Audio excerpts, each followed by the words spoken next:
So the financial analysis phase, first thing you want to do is you want to look at the medical plan. Why? Because the medical insurance is honestly the most expensive piece of the whole project. It really is. And I would say I put 13 days here. It does take a while to do the medical plan analysis. Main reason being is you're going to see rates. You're going to see hundreds of plans, hundreds of rates, and depending on the sales rep you get, they may not even benchmark your plans correctly. And if you are hoping that the salesperson is going to give you a better health insurance plan than what you got today, then you're off base. They're not. They're not. They're probably going to look at what you currently have and then give that to you, or they're just going to try and say like, "Hey, we're saving you money. We took your 500 PPO plan and we put you on a high deductible 5,000 plan. So now you're saving $80,000 a year, but then now your employees don't feel like they have insurance." So you got to watch out for those things. The other thing is with the workers' comp risk assessment. Look, if you've got some dangerous things going on in your company where you're dealing with like electrical or you're on a roof or whatever, you may get knocked out, meaning that they'll decline to write you. Reason being is the PEO is pulling together hundreds of companies, if not thousands of companies, with thousands of people. And they want to ensure risk and leverage the law of large numbers to reduce the amount of risk that's there. That's how they end up making a little bit of spread or a profit. Then they pass those savings on to you, right? That being the case, less risky people, better. Folks who aren't in the hospitals, aren't in situations where they're spending a lot of money, they typically get better pricing. They just do. So usually younger groups will get better medical pricing, and groups that are smaller, say if you're 10 or 15 people, you have one huge accident or a lot of claims one year, then all of a sudden you may get a huge renewal next year. So you want to watch that. And then the pre-tax strategy, you want to go through a pre-tax strategy, meaning like, hey, if we're looking at 401k, if we're looking at high deductible plans and we have HSA or FSA, we want to really think about our total compensation package.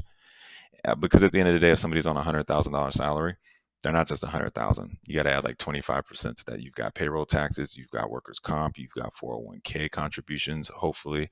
And there is a way, and there is certain points where even though you might be giving, say, 25% more, like 125k in benefits, if you put a lot of that total comp statement, say you match somebody dollar for dollar in the 401k, it might make more sense to match them dollar for dollar in your 401k than just giving them a $20,500 raise. Why? Because it's pre-tax. It's beautiful, beautiful thing for the company and for the employees.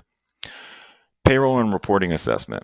This is key because you need to know exactly what data your company needs, right? What does the CFO need? If you're a company that is scaling, you just got $6 million in your account from your investors. Thank you. Then, your LPs, you don't want them in your inbox all the time asking you like, hey, we gave you that 6 million. You're supposed to, I don't see any job recs up. You're supposed to take 4 million and hire that new software team or hire that new sales and marketing team. Where are we at with that?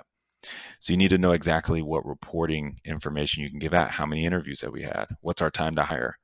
Right? What are we doing to mitigate the time between, outreach and job posting to actually fill in the position? What's the time it takes to fill that role? We need to know all that information and what tools we're going to use.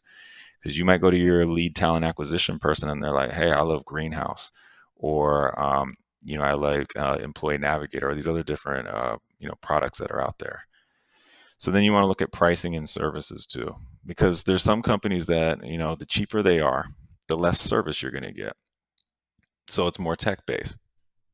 But to be honest, most HR people don't really know if you're calling in.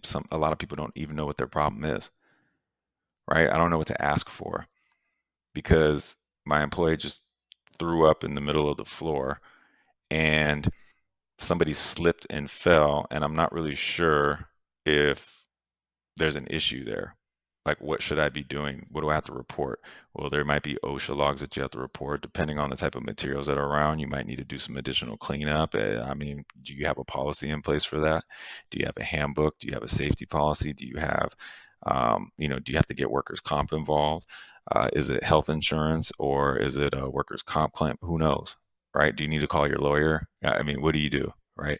So some people don't even know their issues. So if you have a tech-only platform with a very low per employee per month cost, then you're probably not going to get that much service. So it really depends like what you guys are doing and what your needs are, and really the tenure and resources that you have on your HR team.